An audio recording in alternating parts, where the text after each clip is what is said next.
কলাপাতা আনতে গিয়ে যে এমন অবস্থা হবে কখনোই ভাবতে পারিনি। তো দেখো, একটা ভিডিওর জন্য আমি কলাপাতা আনতে গিয়েছিলাম, সেই ভিডিওটা তোমরা এতক্ষণে দেখে নিয়েছো আর অনেক অনেক ভালোবাসা দিয়েছো। এভাবেই আমার পাশে থেকো।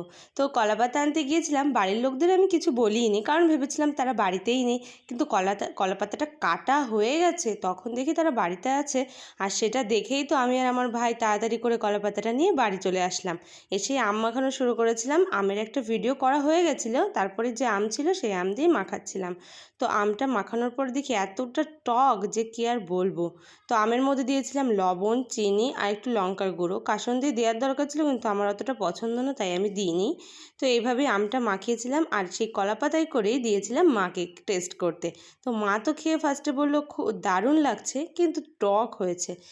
তারপরে ঠাম্মা খেলো, আর তারপরে আমি একটু টেস্ট করে দেখলাম সত্যি এতটা টক যে কি আর বলবো তোমাদের। তো তোমাদের যদি আমার এই শর্ট ভিডিওগুলো ভালো লেগে থাকে, তো অবশ্যই আমার চ্যানেলটাকে সাবস্ক্রাইব করো আর একটা লাইক করে দিও। আজকের মতোটা এইটুকুই।